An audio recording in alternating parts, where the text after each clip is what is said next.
Thank you for joining us wherever you are. This podcast episode is brought to you by the Old Ways Actual Play team. This actual play uses the Delta Green tabletop role-playing game rules by Arc Dream Publishing. This actual play is performed by adults and in an adult setting. Listeners should know that this podcast will include mature themes and scenes. All content, including names, places, events, companies, military organizations, and etc., which may bear resemblance to entities living, dead, or redacted, is completely coincidental. My name is Michael Diamond, and for tonight's game, I will be your handler. Thank you for joining us again on another episode of the Old Ways podcast. I'm your handler this evening, Michael Diamond, and I'm back with another episode in our home series as our Agents of OCEL transition from one operation to the other. I have a agent with me this evening, and we'll get to their introductions in a moment. As always, we want to thank our listeners and our Patreon supporters for supporting the show. If you'd like to join them, you can do so at patreon.com/theoldwayspodcast. Hop over to YouTube and see some of our agents in action, some of our live Q&A and live episode recordings, and subscribe while you're there for fun features coming to you soon. And now we'll begin with introductions with our investigator, our agent, to my right. Hi, this is Allie, and I play Agent Joanne Hart, and I made some poor decisions in our last encounter, and I'm hoping they don't come back to bite me in the ass. It's funny you mentioned biting, Agent Hart. You did an awful lot of that on the last series of operational episodes. You took a very specific, toothy advantage of many of those foul creatures that you found underneath the house in Red Hook. I'm wondering, have you considered what ramifications might await you? Yes, and none of them are good. I tend to agree. So, when we spoke before this session, I had discussed with you a couple of options that you would have when it came to what you wanted to do with your downtime. And because of the length of time that this will take place in, you'll have the opportunity to invest that time in a couple of different spaces. You mentioned to me you're going to be going back to nature. And so with the going back to nature option, you're basically secluding yourself from the people around you and, well, even your work. And so whether that is burning through vacation time or whether that is taking a leave of absence, the latter, I think, is probably more appropriate. My question to you is, when you decide to get back to nature, what does that mean for you, Agent Hart? It means that I go home for a little while. There's a very brief visit with my family, and then I am headed up north of Boulder. Mm-hmm. And I'm going to rent a cabin and stay there for the better part of 2 weeks. Okay. So 2 weeks spent north of Boulder in a cabin completely isolated. What's your focus while you're there?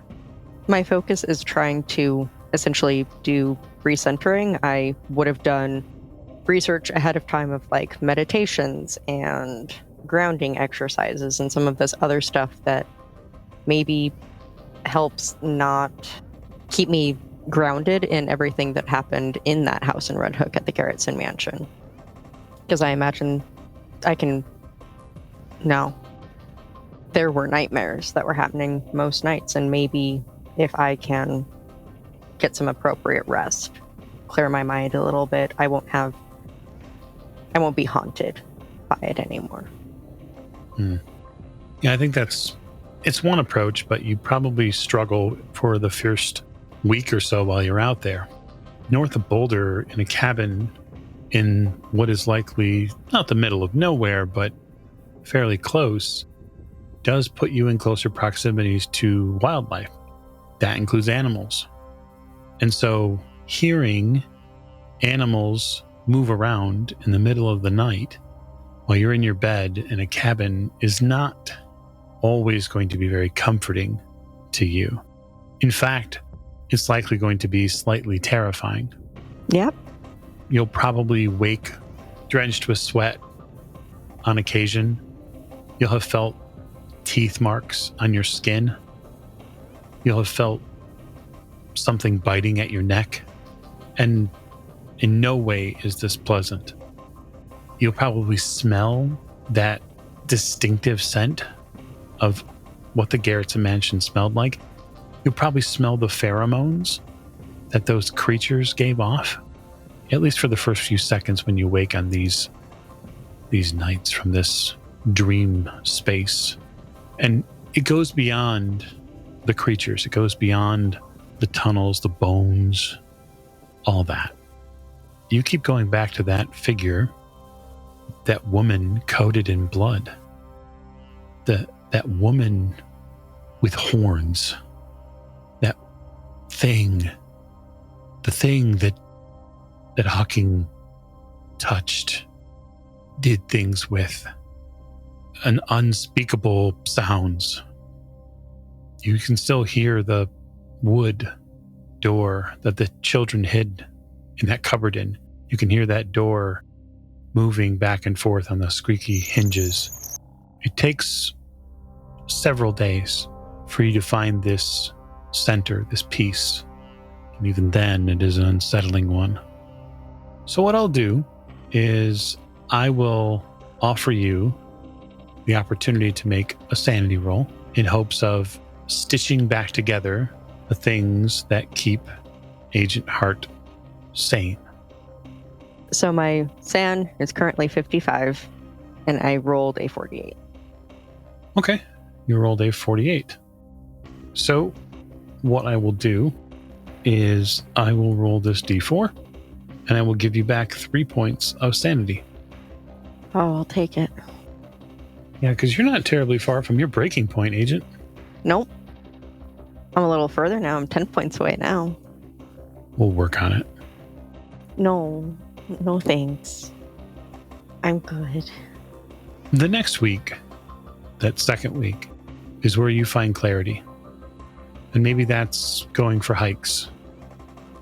Maybe that's seeing animals in the wild and realizing that not all of them are aberrations from whatever strange world those things came from. It could be as simple as going fishing. But it's peaceful here. There isn't much that's asked of you. You know that your vacation was, well, untimely.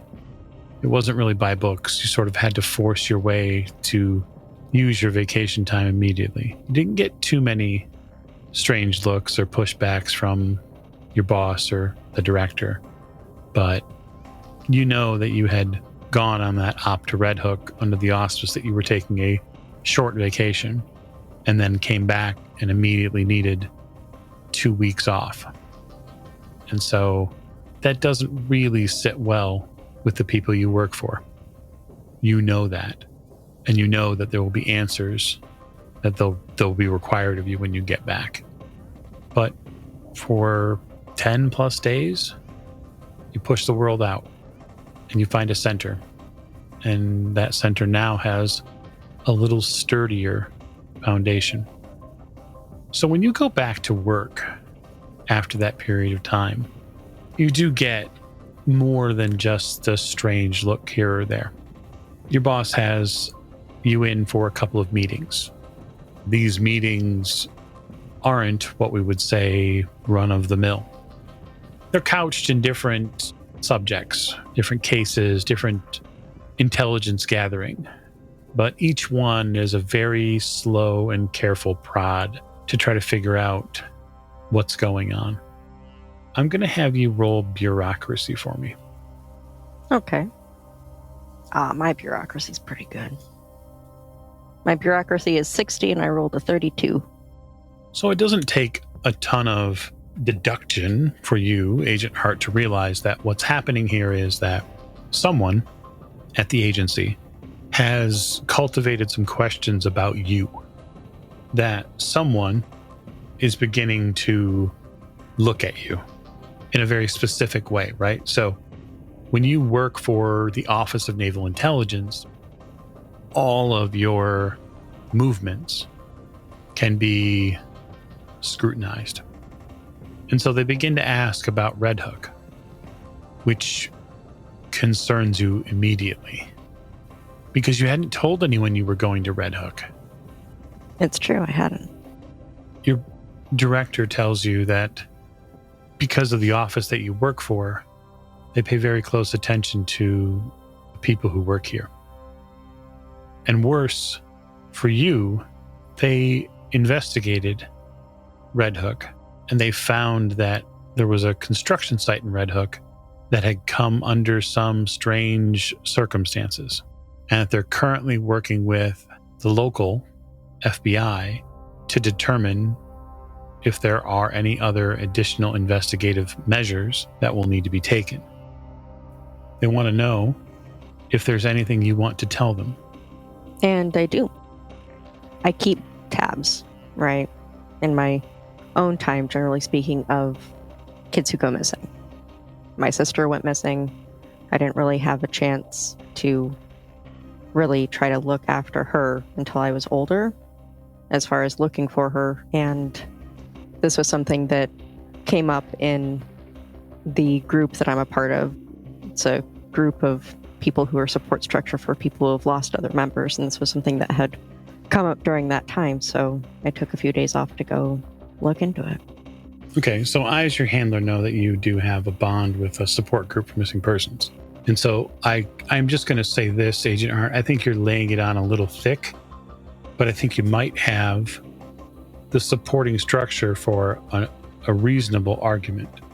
And so I'm going to ask you to make a charisma roll, or we can look at Agent Hart's persuade. And I think we'll say persuade. Okay, my persuade is 50. Oh, odd 8. Okay, so a pretty impressive roll. You lay the facts out for them. You give them more than enough information to chew on when it comes to the missing persons case. The O&I knows your background. They know that your sister's missing, so they're familiar with that. And after a couple weeks, your boss has another meeting with you, and he tells you that he's had an opportunity to talk to the director, and he's pretty well convinced that it's not going to be a big deal. He also tells you a little piece of information that you already knew but didn't want to know, and that is that there's a report that's coming out of a New York hospital that somebody died at that mansion in Red Hook. So your boss says to you, probably over morning coffee at one point, Joanne, I just want to make sure you weren't there, you weren't anywhere near that, have anything to do with that. No, I mean, I visited during the day, and that was a brief visit. I spent most of the time with interviews with the parents. Okay. They buy it for now, but it causes you more than one sleepless night of just flat out anxiety that something might be uncovered. So as we mentioned at sort of the top of the show, this is a series of vignettes that we're doing with our agents of OCEL. And the home sessions really are a chance for us to get a look in on those specific agents as we move through a period of time. And they don't know exactly how much time is passing. And that's okay, because they'll find out in short order. So what I'm wondering is, the next portion of your home session is that Joanne wanted to study the unnatural. So she has had a moment to bolster herself. She had her getaway to a Colorado cabin. She endured her various sundried problems at work. And now she's going to go back on the hunt for something. And so when you study the unnatural, you're studying data or something which is unnatural. What is Joanne studying? So what we encountered at Red Hook, right? This thing, these creatures. I don't want to look in the same area, right? Because there have been, reports of missing kids in that area every now and then. And I'm curious if there are similar clusters of reports in a different city, like in a structure or something like that already kind of has a bad history. If there's, in general, people who go missing in a number that's higher than normal for people to go missing in. Okay. You spend some time searching for clusters, in effect. There's a lot of places in the United States where missing person reports are at an all-time high. State by state, I guess what's the breakdown, right? So if you're looking just for a raw number, California in general is the highest missing persons state and has been for a series of years. And that number's in the thousands, just based off of government reports. But I get the feeling like what Hart is really after is not just missing persons, but unexplained, that second filter layer, right? Not John, went to work every day for the past 5 years and suddenly he doesn't report to the tool and die manufacturer he works for, and they go to his house and nobody can tell where John went. That's one type of missing person. The other classic missing person is, a young person who is off to college, and they go off to college and all of a sudden they go to Baja or some other place that is close to being, out of the country, but yet still continental out of the country, and then they're gone. So I guess what I'd like to know is, what is the secondary skill that you're going to be utilizing to hunt after the unnatural portion of this, right? It's based in data. So what data are you trying to draw from? You could do any number of potential skills, right? I'm going to be basing it in history. I'm looking for older sites like the Garretson Mansion was. Okay. Go ahead and give me a history roll. No, I can't do that because I rolled an 88 over 60. Well, that 88 is not good. No, that 88's real bad. It is. You find yourself, and we'll just say a period of time later, taking some additional time off of work. Good. No. Bad. You take some time off of work to go to Philadelphia. And the reason you go to Philadelphia is because you begin to investigate a house which was built in the early 1800s, we'll say, pre-Civil War. And it was used by a very powerful and financially flush family. It's spread around multiple acres. It was listed for a very long time on the historical houses site until it eventually was put into a rather strange state of disrepair between different owners who owned it because they wanted to land near Philadelphia.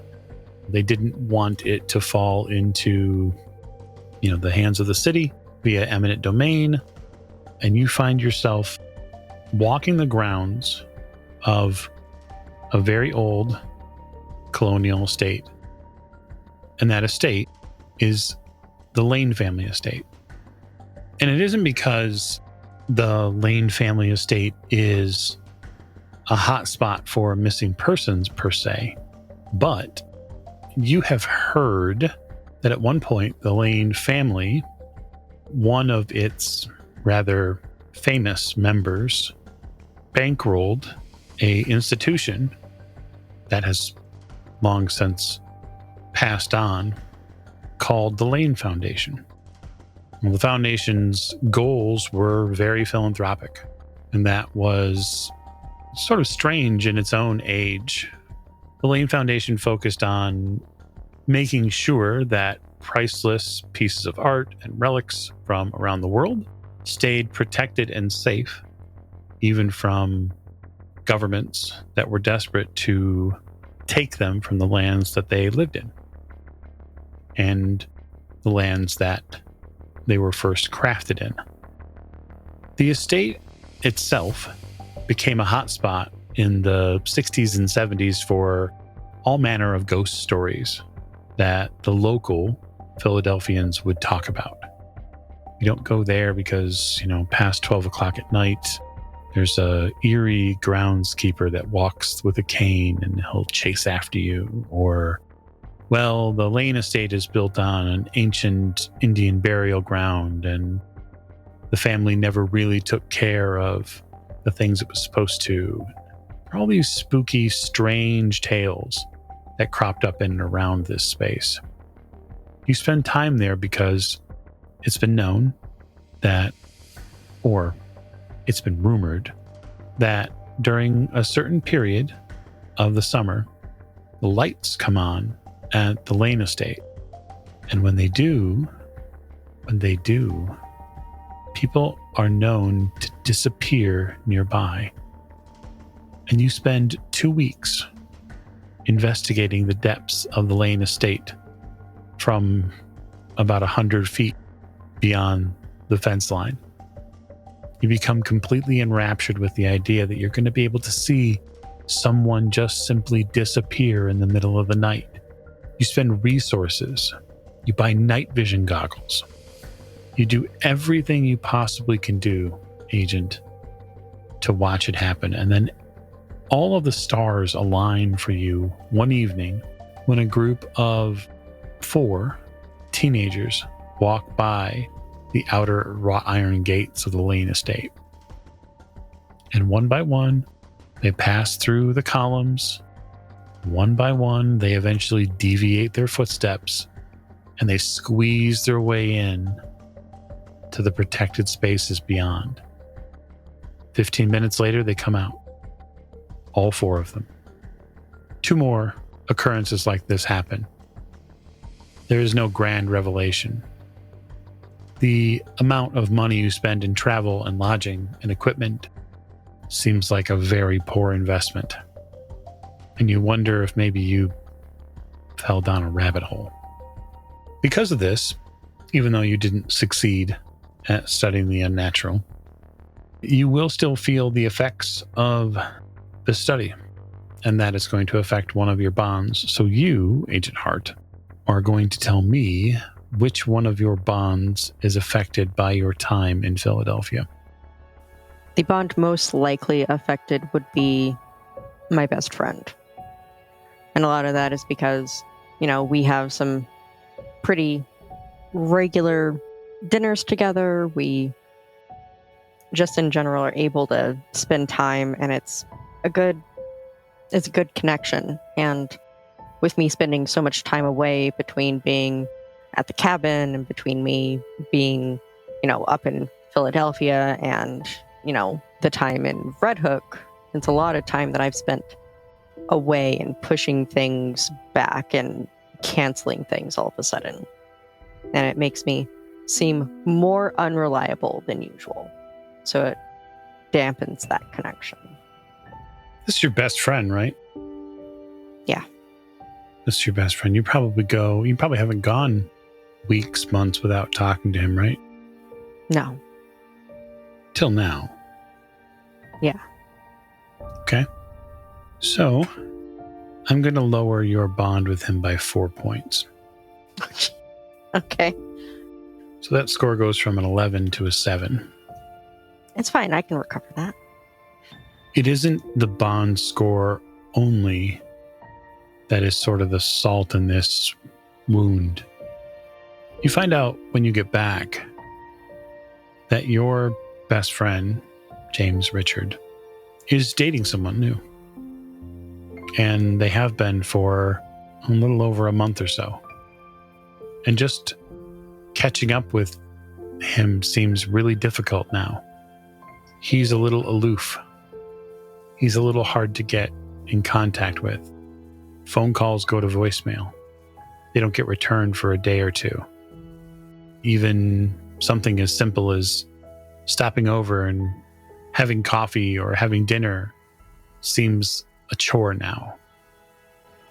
And obviously that hurts because I know that's biting me in the ass because I was treating him that way or worse before this, right?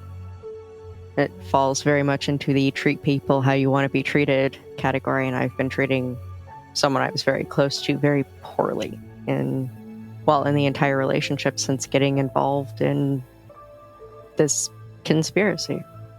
The conspiracy itself weighs on you very heavily. You have been running back and forth between Virginia and New York now multiple times. And there's an open-endedness to the conspiracy that you're not still completely comfortable with. You understand why, but the discussions inside your boss's office a couple of months ago were really difficult to handle because you realize that there's no squaring this sometimes. And it's not really until a couple months after that you start to get sick. You start to get physically ill. One morning while you're in the shower, you notice a patch, an abrasion, some sort of skin rash on your left forearm. It's a little strange at first, but right there in your left forearm, in the meat of it, it's like there's a bruise there. It's a little yellow, a little dark. It's almost as if somebody with a big thumb put their finger, they put that thumb right in your forearm and they push down real hard enough to bruise, hard enough to blacken your skin. But there's no pain. It's just a rash or an abrasion or something. What do you do? Is this a permanent fixture? Like, I notice it for, a few days and it doesn't really seem to be getting better. And then I go and get like some topical stuff and apply it for a few days. And if it isn't really still getting better, then I'd probably go to the doctor and, see if they have any idea what's going on or if I need a referral to like a dermatologist or if there's something going on like internally that would need a blood test. I'm pretty willing to do most things to figure out what this is if it's a long-term problem. Yeah, you do most things because you have to. You see doctors. You get blood work done. And they analyze and scrutinize not just one, but 5 significant parts of your skin where these marks have broken out at. They ask you to adjust your diet. They take samples. At the end of the day, they tell you it's some form of psoriasis, acute. They prescribe you medicine. 2 months into the treatment, it hasn't changed anything. The marks go away, sure, but then every new moon, they come back. I don't like that. You're not supposed to. You have a strange predilection during these times. You eat a lot of steak, specifically cooked blue.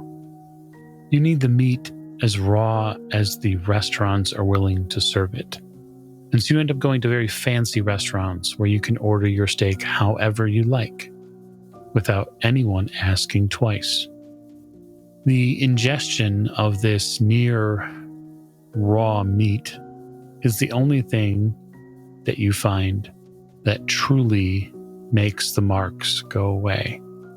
And you can still feel them on your skin even when you can't see them. There's one here on your left forearm. There's one on just at the base of your back. You find one weeks later on the right side of your neck, just at the back where your shoulder is. And then one near your navel and the other on your right knee. When they're active, they're uncomfortable. They itch. They grow tiny little hairs, which you do your best to shave off in the shower.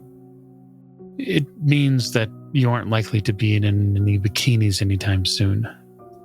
At least not without a good helping of raw red meat beforehand. It wouldn't be too bad, except that you end up getting a taste for it. You begin to enjoy it. You begin to have these memories of putting something alive in your mouth and biting down hard. Does that get stronger, the urge to eat something alive, the longer time goes on? Or is it pretty curbed by eating, meat basically as raw as I can get it without dangerously impacting my health? I wouldn't say that it curbs it. I would say that you are able to keep it consistent. And during that phase, that new moon phase, when you eat this meat, you feel closer to feeling right. It's when the spots tend to fade. When the skin there flakes off, the hairs fall away. And then 4 or 5 days after that, they're back. And I think that is where I will leave you, Agent Hart. I will leave you in a nice restaurant, eating a nice piece of raw meat. And with every bite, knowing that you're having to do it to keep whatever's inside of you at bay. And so I want to thank you, the listener, and especially you, the Patreon supporter, for listening to this episode of Delta Green, The Adventures of Ocel at Home, which, as we are seeing, home life sometimes is far more of a struggle than the operation itself. Thank you, and good night.